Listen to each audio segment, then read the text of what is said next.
Okay, I'm probably going to bury the lead and do a long intro, and everyone's going to tune out. So I apologize. But when I was in the fifth grade, a long time ago, although for many watching this, it probably was not as long as your fifth grade experience, but who knows? There was a kid named John. What does John have to do with my Prestwick review? Well, John was the first child in my class to turn in a parental permission slip. Permission slip? Yeah, permission slip for a movie. We went as a class to see James and the Giant Peach. And I remember he was so excited. And though I had been disappointed in life, and not that I was disappointed by Prestwick, I had never seen disappointment the way I had seen when John came out of James and the Giant Peach and gave an indifferent reply of, I didn't really like it. He was so excited. He was overjoyed to go to a movie, and then he went to it and he didn't really like it. I wanted to like Prestwick so much. It was so quirky. It was so unique. It probably wouldn't get made nowadays, especially in the US with liability insurance and all of that, and just the routing. So different. I wanted to like it so much. And I do like it, and I'm thankful for the experience. But I learned a lot about myself by playing it, and I also learned that I'm not as good of a golfer as I thought I was. Prestwick is right up there with Royal Portrush, where it's one of those golf courses that when I played it, I just felt like I wasn't good enough. So let's watch this intro and let me reflect on Prestwick, a golf course I'd always wanted to play and a golf course that beat me up.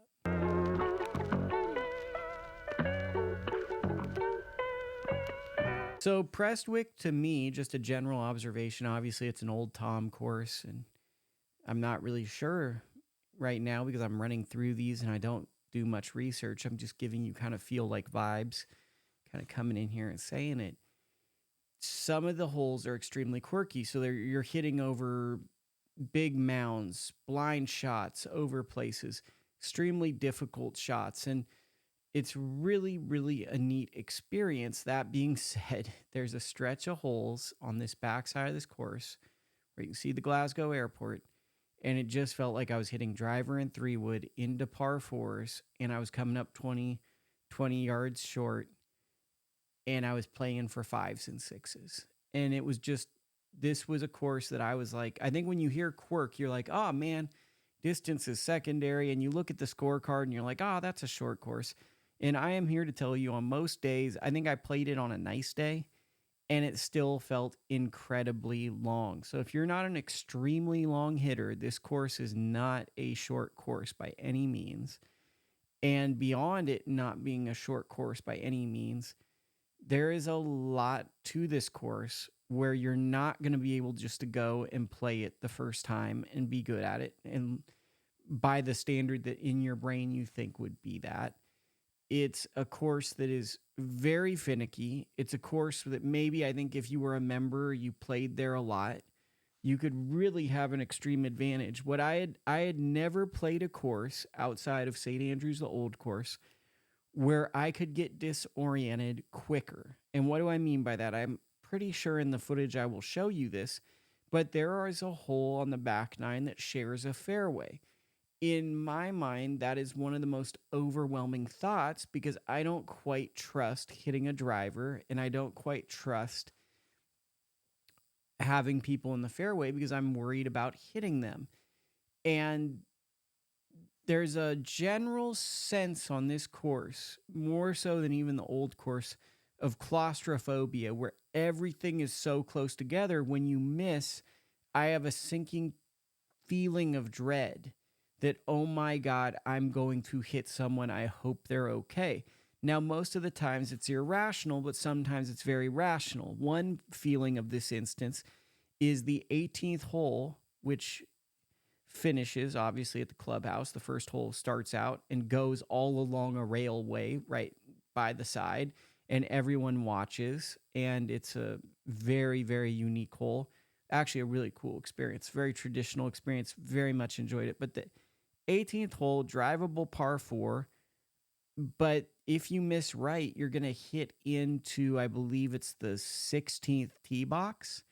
And that tee box is like 210 yards, maybe 220 yards away. And if you go even further, you're going to hit onto the 15th green. And when we were on the tee box, someone put it onto the 15th green. So there's all these golf balls flying around. And it really, for me, starts to create a lot of discomfort as opposed to like, wow, this is just so unique and quirky. It's more so, I really hope I'm not going to get hit by a golf ball. It's a lot of, where am I at in relation to the group behind me, in front of me? Is there anyone around? And I found out with this style of golf, for me, and this is just me, big forest golf guy, big tree golf guy, I like being away and I like being in my own private world, and I can just kind of sit, walk to the ball, focus, plan a shot, and move at the pace I want to go, which is typically faster. But I also don't want to have to be attentive like I would be driving a car. Walking Prestwick is a lot like driving a car, because in certain points of the course, and I'm sure when you play it more often, and maybe if you were lucky enough to play it on days at opportune tee times or you're a member, it's not as bad. But as I played it on this various day, you really have to be aware at certain holes, at certain times, that balls could be coming from any different direction. Am I glad I played it? Heck yeah. It was a really, really great experience. But I will be the first to admit, this is a course that taught me that though I've worked a lot on my mental side of golf, I'm not mentally strong enough to play a course like Prestwick all the way 18 holes through. The course itself, with all of that and some of the quirk and hitting blind shots, I wasn't mentally strong enough to handle it the first time I played it. And I think that that's a level of maturity I have to be accountable with. With Western Gales, you're able to lay back. Like for the first hole at Prestwick, you want to hit a 225-yard shot, and then you have about a 140 in or something. There's no margin of error. At Western Gales, there's error. You just have a bad lie in the rough. I think what was overwhelming here was you can either hit it into another group where you're waiting, or you're going to just be flat out of bounds or out of play. And this course had a weird habit, and maybe it's just me, comment if you've ever played this course, of making me want to play faster. Even though I play fast, I started trying to change my tempo and have to tell myself to play slower, which was the actual pace I was playing at, because the course was actually frustrating me and tricking me, to be quite honest. So I wanted to love this course. I try to separate the way I play from the course. I think it was a great experience, but I just think for who I am, this might not be the best fit for me. And there's a level of maturity that, yes, I wanted to like the course. Yes, I do like the course, but it's not one of the courses that maybe I'm most drawn to. There you go.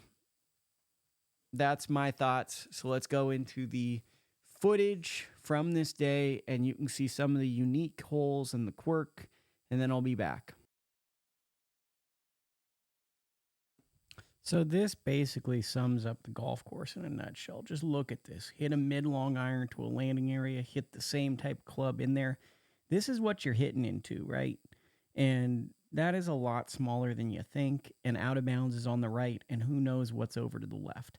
And this is Prestwick in a nutshell, and this is considered the easy hole on the course. So you can probably watch other vloggers and they play it. I got a sweet little double bogey to start my round. Here's what the wall looks like if you get over there. Oh, and by the way, there's two big pop bunkers sitting out there in the middle of the fairway just to ruin your day if you try to get cute and try to go for this green and you're not like a huge PGA Tour distance player.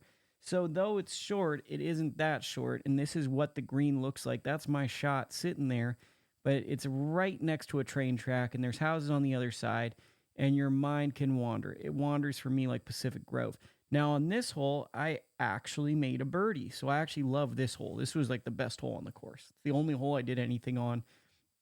Here's more of the course. As you can see, kind of that St. Andrews vibe where like nothing's sequential. This was, I didn't document it, but this goes up a hill, and then you got this ridge and water feature. Look at the plane in the background. Though it's very flat, there's a lot going on and there's always people around you. The front part is more spaced out than the back. Here's the famous shot that you hit over on this particular day. The white marker was over there. I absolutely mishit a hybrid, which was just the greatest feeling ever, hitting over that blind shot. And now things are moving fast, and even in this vlog was tough to edit. This is what the bunkers look like, extremely punishing. This looks like the Western Gales bunkers, but if you play there, you're going to see these bunkers are literally in a place where you're probably going to hit them to.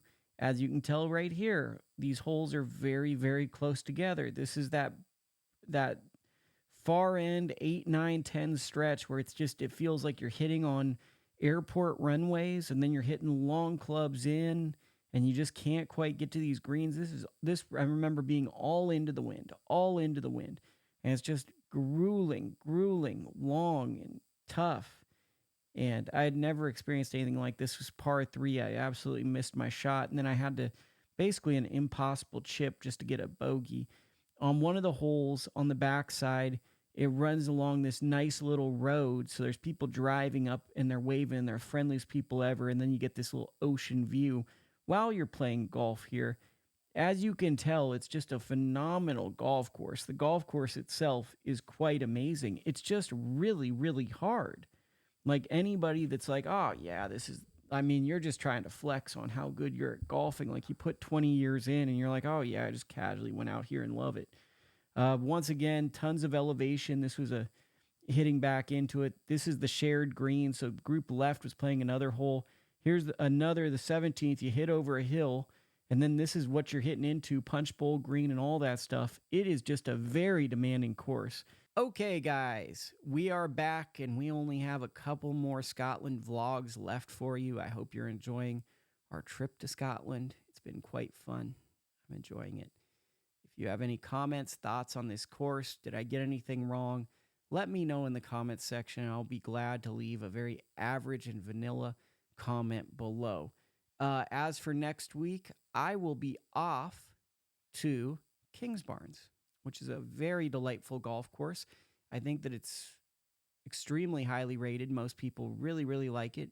And I will be offering my insights at Kingsbarns. But as always, if you enjoyed the video, please leave a comment, hit the thumbs up button, and subscribe so I can please get to 1,000 subscribers.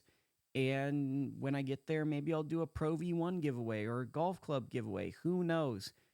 But let me know. Let me know if you enjoyed this, and I will see you in the next video.